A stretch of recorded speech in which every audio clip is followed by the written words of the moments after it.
Hey, listen, we're talking about the crucial distinction between advice and opinion because there's a difference.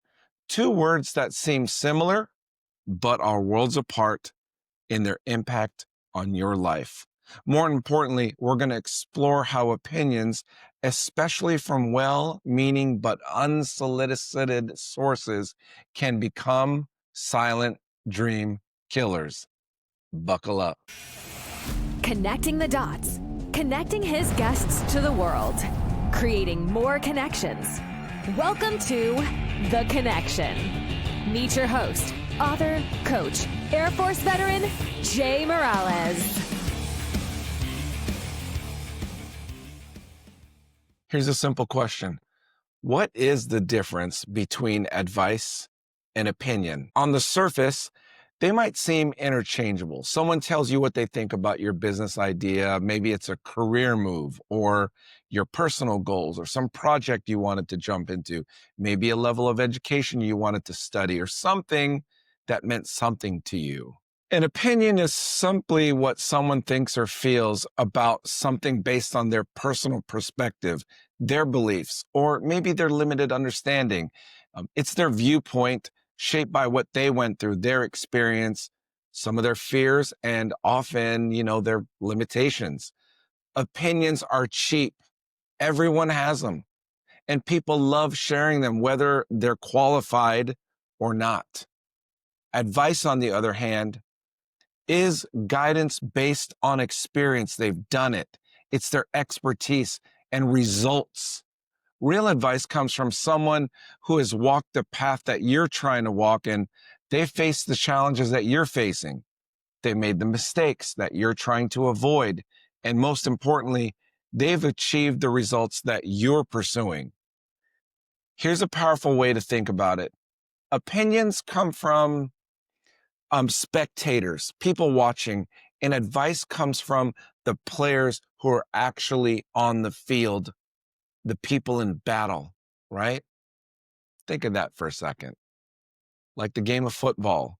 Everyone has an opinion on Nebraska, sports, but the players have advice. The coaches have advice.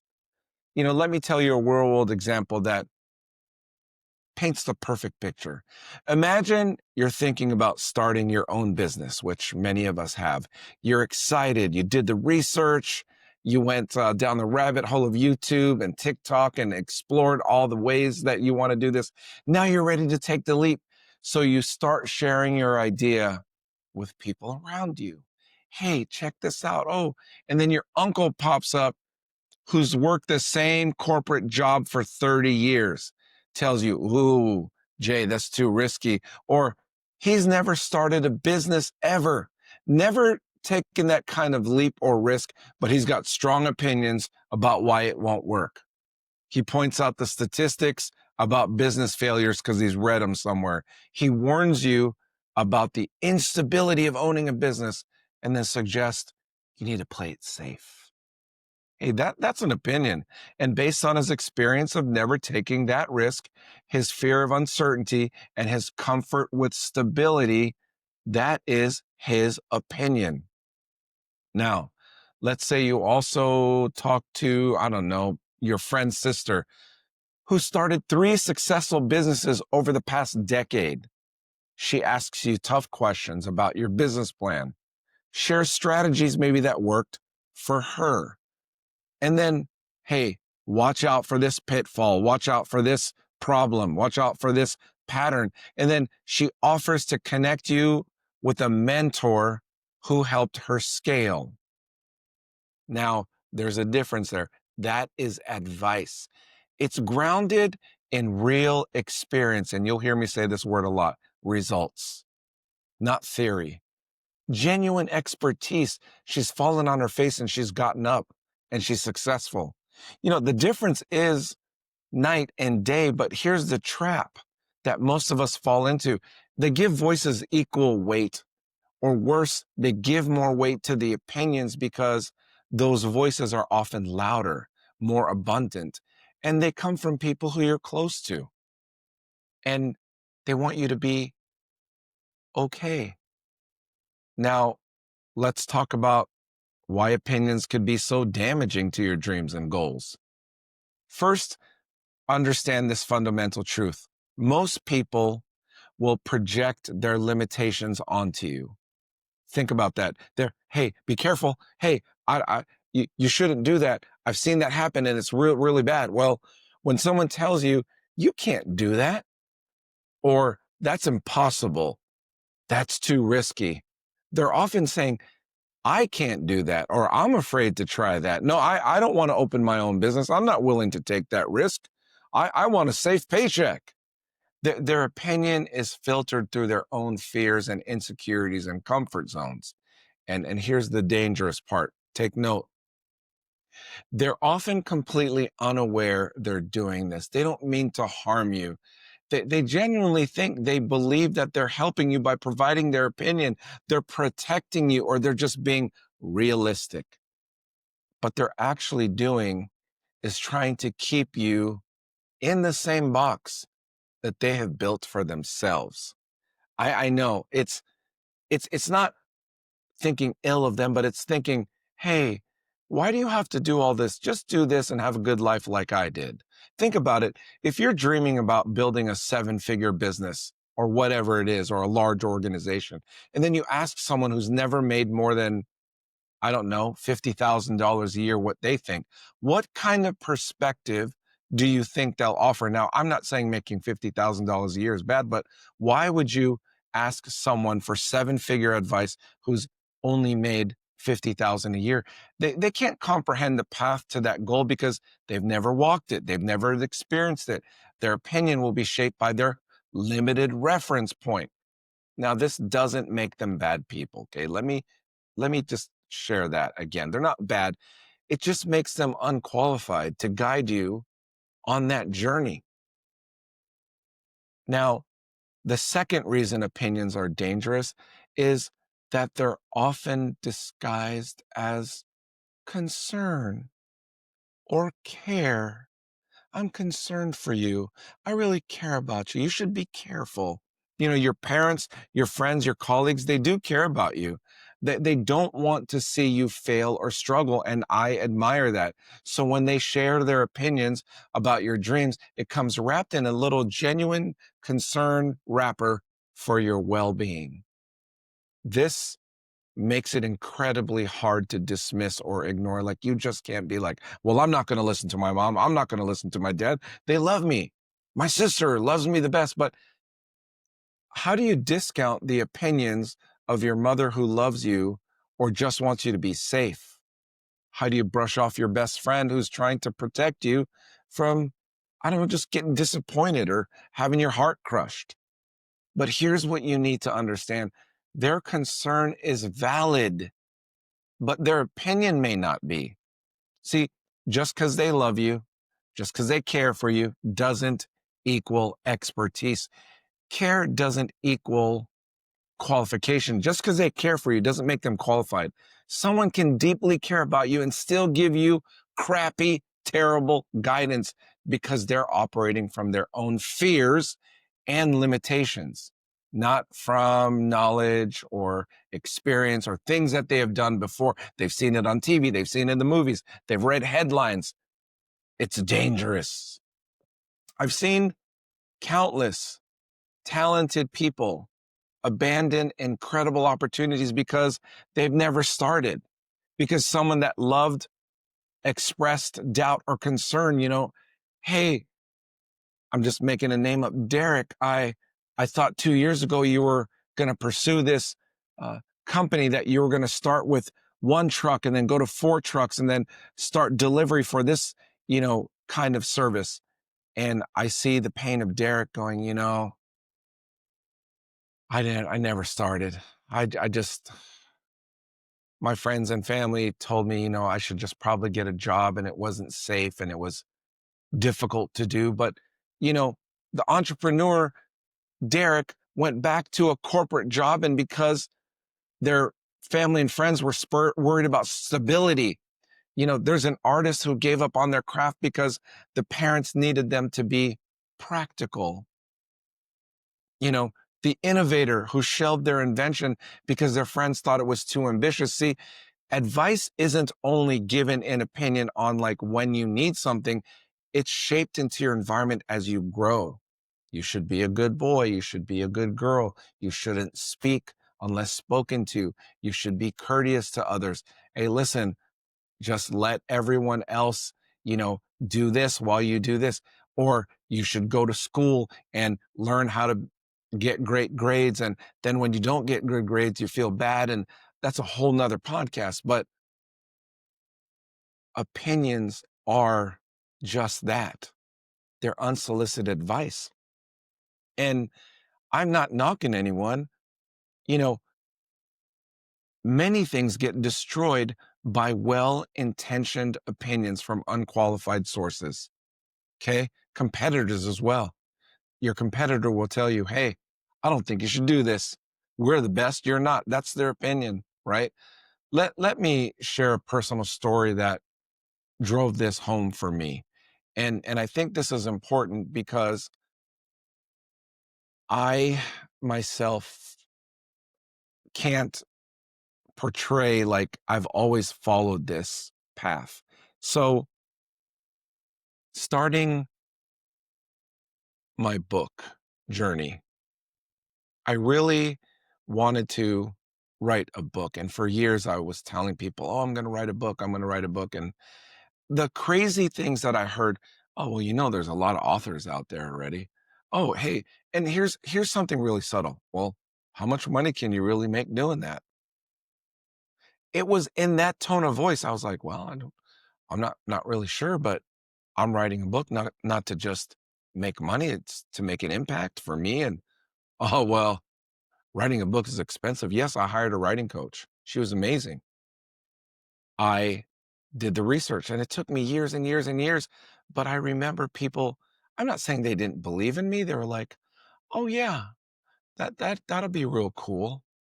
Um, but gosh, if you misspell a word, that would suck to print a whole copy in.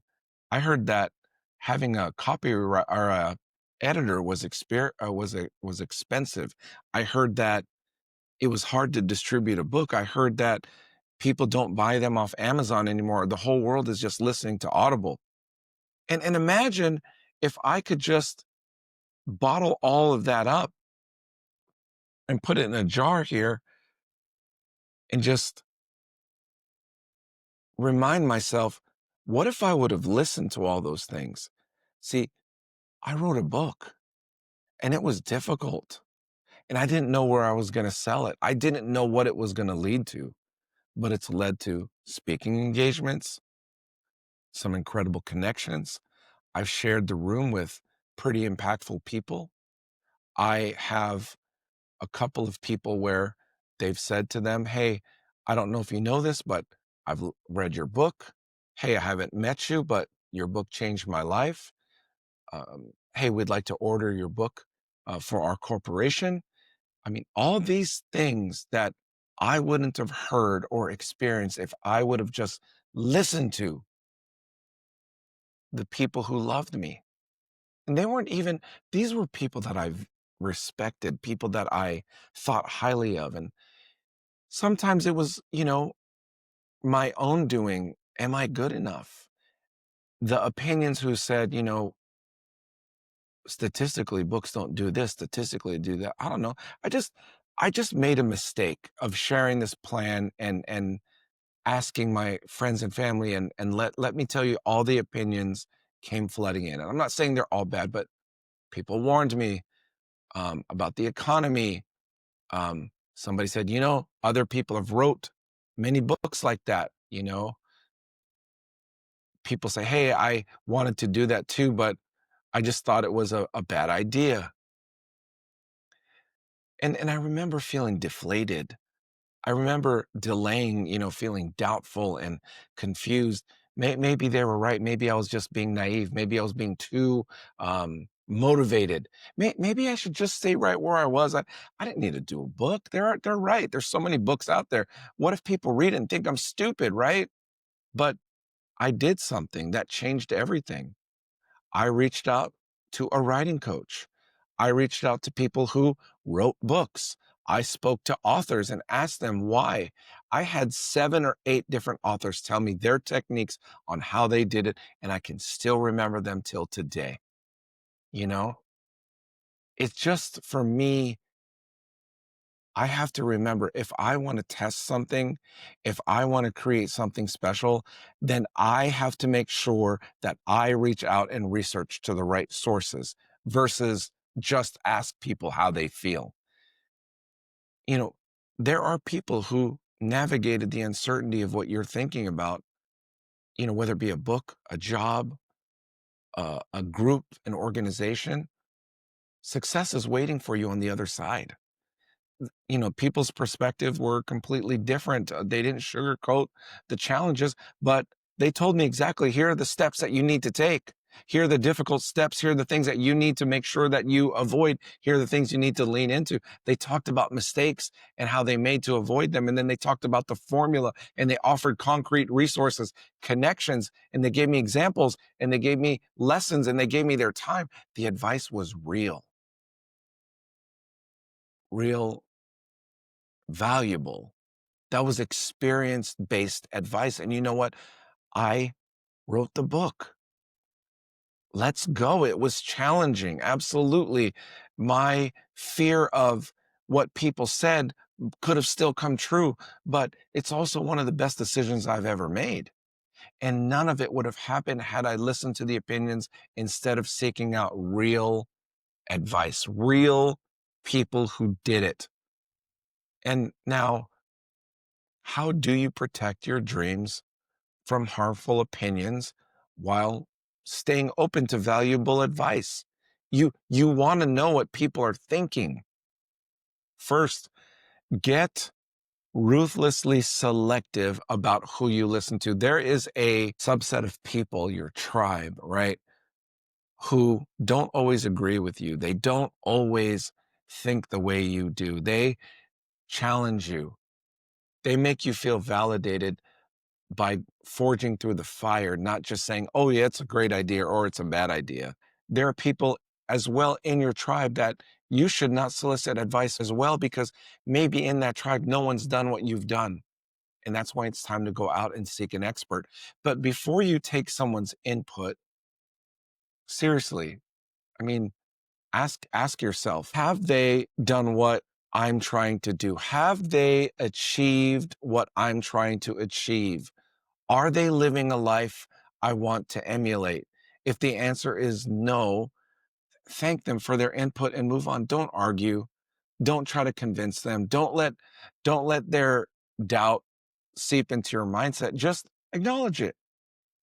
Thank you. Move forward, right? But you can't weigh heavy on what their opinion is. This doesn't mean you become arrogant or closed-minded. Doesn't mean you look at them with stank face.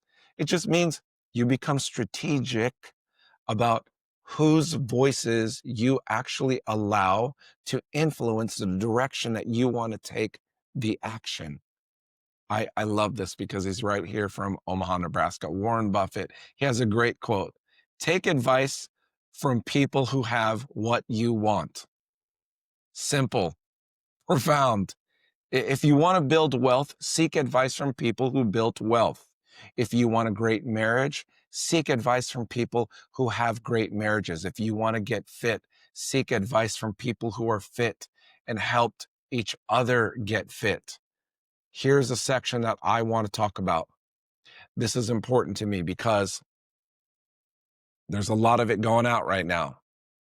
So-called life coaches, so-called business coaches, so-called consultants, so-called people who teach you and take theory and assign assignments and charge for services that they're going to help you in the right direction. Now, before you seek the advice of a coach, before you seek the advice of a service or any kind of program or $47 to 7 figures or masterminds or roundtables or networking organizations, before you jump in, step back and take an inventory. Do they have what I want to have? Just like Warren Buffett said, Are these people who are giving you advice truly from business? Do they have a business? Have they started a business?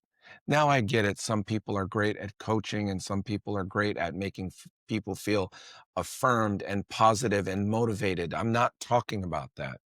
I'm talking about systems and processes because it's easy for people to motivate you and tell you how great you are, how amazing you can be. And now let's go, let's get motivated. No, because at the end of the day, the people giving you business advice better know what the difference between a balance sheet and perhaps a P&L is, right?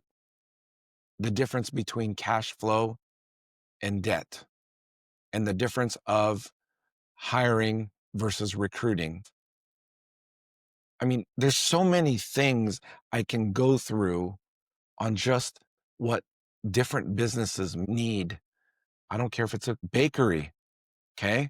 Or if it's starting a service where you purchase vehicles for people, like a car concierge service, right? Or perhaps starting a lawn company or starting a mortgage company or insurance company or starting anything. I would ask people who've done it. I would check their credentials. Many people look great on the outside, but behind the bright, shiny objects, where are their credentials? And it's okay when you interview people like this to ask them, what is it that you've done? How have you failed? You want to get all the proof you can. And I'm not saying to be rude and question their every motive, but I'm saying ask before you spend time. And I think that's just important, match the source to the goal. Where are you going? Who's done it? I want to be there. Let me talk to them. And listen, not everyone's going to talk to you either. Not every one of them will give you the advice. But second, understand the advice challenge you to grow while opinions keep you small. Advice challenges you to grow while opinions keep you small. Real advice pushes you beyond your current limitations, right? Advice often feels very uncomfortable because it pushes you way beyond your comfort zone. A true advisor will ask you tough questions, point out the gaps in your thinking, and challenge you to level up. And sometimes you're like, oh, I don't want to hear that. Opinions, on the other hand, reinforce your current limitations. Like opinions can give you good reasons to be motivated and do something blind and just crash. Right? Unexpectedly. They give you reasons also to stay where you are, to play it safe, not to risk failure. Or sometimes the opinions they have may push you too far in a direction that you're not even prepared for because it was overly positive. Again, opinions don't have to be negative.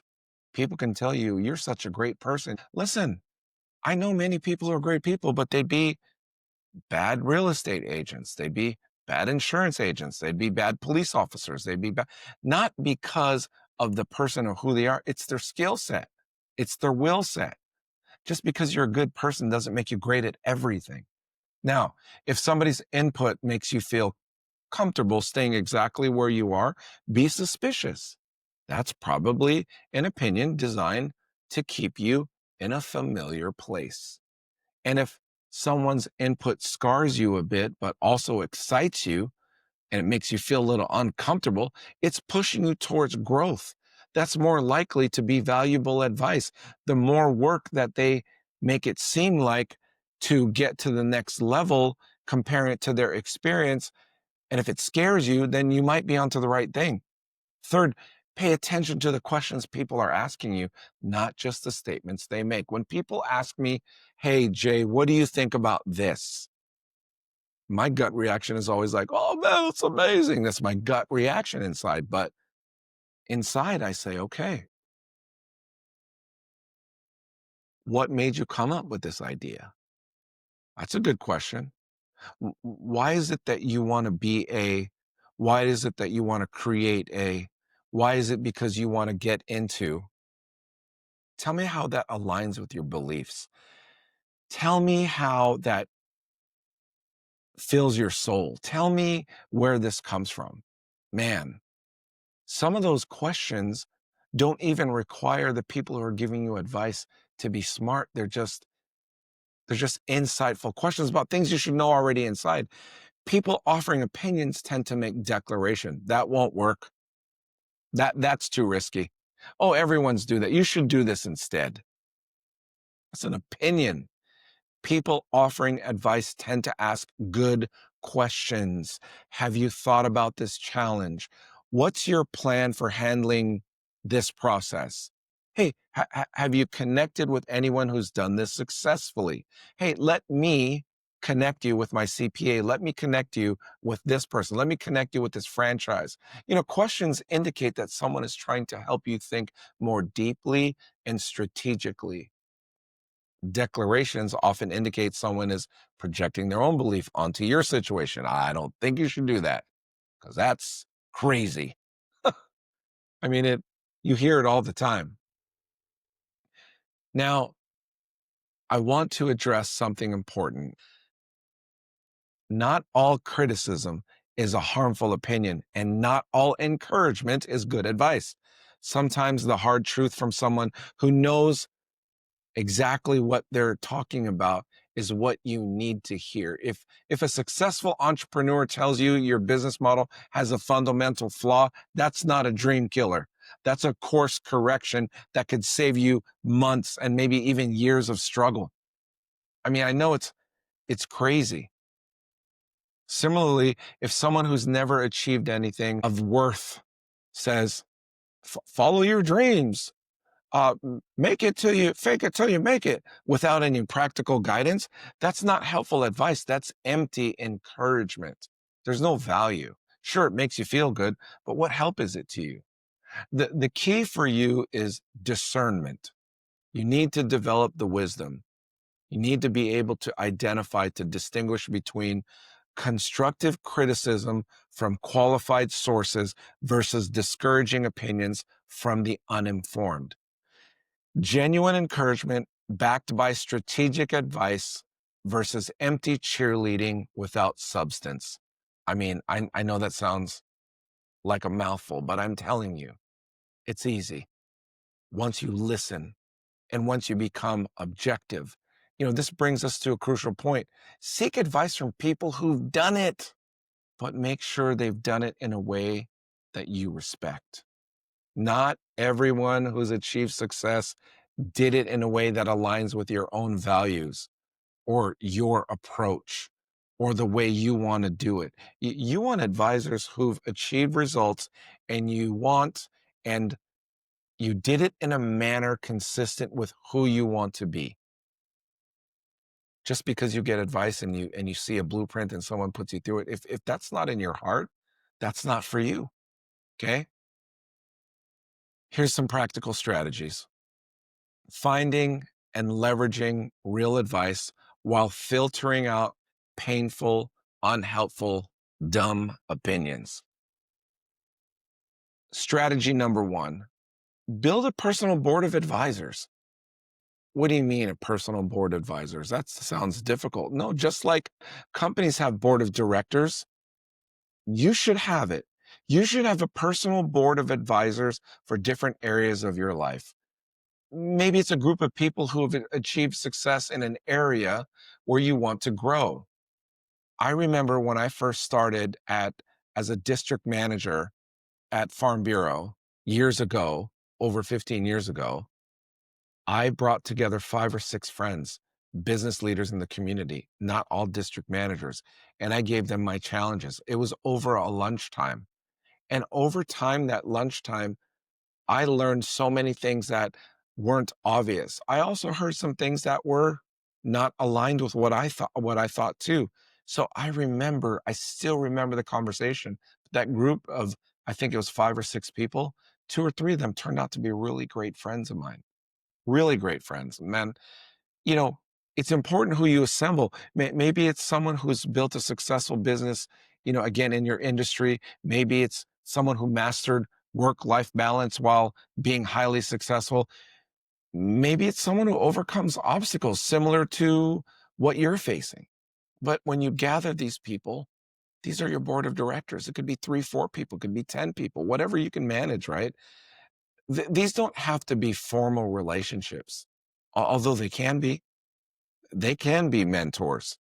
They can be coaches, colleagues, business coaches, life coaches, counselors, therapists, or even people that you follow and you learn from a distance. Doesn't mean the conversation has to be two-way. It could be from a book. It could be listening to their podcast, just like this one, or you can take courses that you pay for. The point is to intentionally surround yourself with voices, experiences, rather than letting random opinions fill that space. And it's important how you fill this, right? To fill the mindset. Here's strategy number 2. Ask better questions. Instead of asking, well, what do you think about this idea? What do you think? That invites opinions from everyone.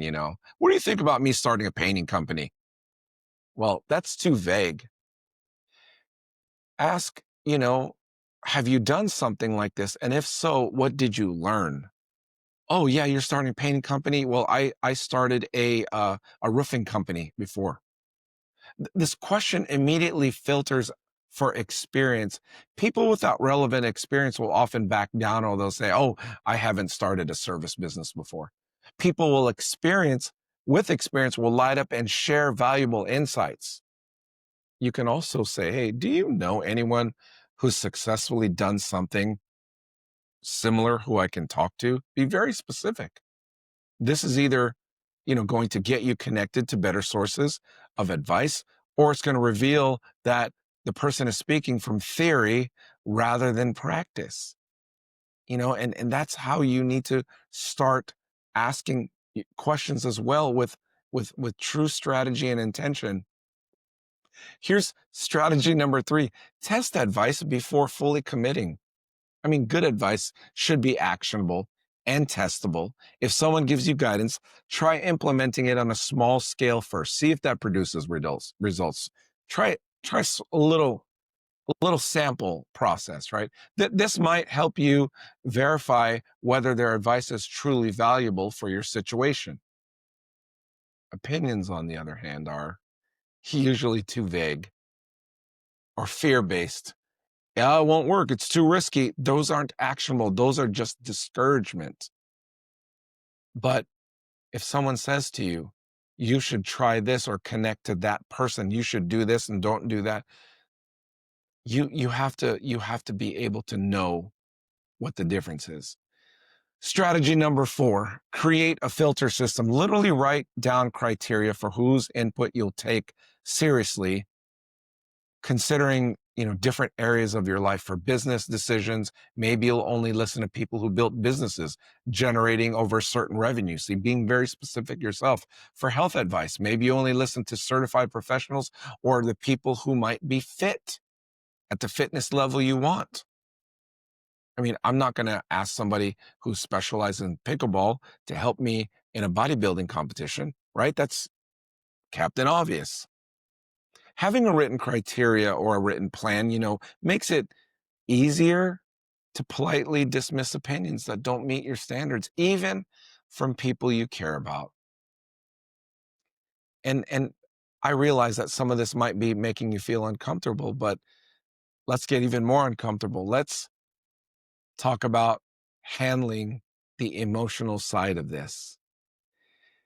Whew, it's hard to dismiss or ignore opinions of people we love. It feels disrespectful. Maybe it feels arrogant or ungrateful, like, I got to listen to my uncle. He's been my uncle for a long time. But here's the reframe. Here's the way that I want you to look at it. This might help you. Pursuing your dreams despite discouraging opinion isn't disrespectful to their opinion givers. It's respectful to your purpose and potential. You know, you're not obligated to live a smaller life than anyone who ever came before you or your friends around you, just to make them comfortable with their choices. You're not required to abandon your dreams to validate someone else's decision to play it safe. You can love someone deeply and still recognize that they're not qualified to guide you in certain areas. That's not judgment, that's discernment. and sometimes here's what I'll say, and husbands and wives and partners and everything, sometimes you get presented with something, and let's say it's creating a seven-figure franchise model. Well, then you go home and you say to your partner, your spouse, you say, "Hey, I got presented this idea. I'm thinking of doing this." No offense. Your spouse may have never started a business. They have never started anything outside of just working at a great corporation. Perhaps maybe they're an attorney that is practical, whatever it is. They just never started a franchise. They've never opened a business. They don't have anyone in their family that does, and they're scared. It sounds scary. Now, I'm not saying shut them down. I'm saying to you, okay, they might give you their opinion. Seek out with your spouse people who have opened up seven-figure franchise businesses and have succeeded. That will help. That will help with the relationship at home. Also, remember this, when you succeed despite their doubts, you give them permission to dream bigger also. Your success expands what they believe is possible. You become the evidence that opinions that they held so highly weren't facts. They were just fears. I know. I know what you're thinking. And it's not egg on their face if you do it the right way. I want to leave you with this. I want to leave you with the challenge and the commitment. The challenge. Audit the voices you've been listening to right now. Who's influencing your decisions about your career, your relationships, your health, your finances? Are they people who have achieved what you want to achieve, or are they just good people who happen to be around you? A convenient voice to talk to, someone comfortable who makes you feel easy about things. Be honest. This isn't about being harsh or cutting people about your life. You've not heard me say any of those things. It's about being strategic with whose guidance you follow, right? The commitment. Make a decision right now to seek advice only from qualified sources. Commit to building relationships with people who've inspired you, who've walked the path you want to walk. Commit to being polite but firm when well-meaning people offer opinions on their matters that they haven't ever experienced or done themselves. Your dreams are too important to be derailed by unqualified opinions. Your potential, way too valuable to be limited by somebody else's fears or what they think that you should live your life, because people are good at that, right? Seek advice from people who've done it and done it well. Filter out opinions from those who haven't. And remember, the best revenge against doubters is massive success. And I don't mean to do it in spite of them. Do it for yourself. Before we close, let me address one final thing. What if you can't find someone who's done exactly what you're trying to do? That's a real good question. Well, this happens especially if you're innovating or pioneering something new, right? In those cases, seek advice from people who've done something similar in spirit. If you're launching a new type of product, talk to other people who've launched unique products, even if different industries. You, if you're making a bold career change to a career that no one's done before, talk to others who successfully navigated major transitions.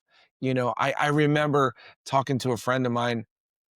He was telling me, and somebody was in our group, he said, "Hey, I want to work in the aerospace program and I want to become an astronaut one day." People kind of like subtly laughed and not many people are astronauts. Not many people get to do that. That's people extinguishing his dreams with an opinion.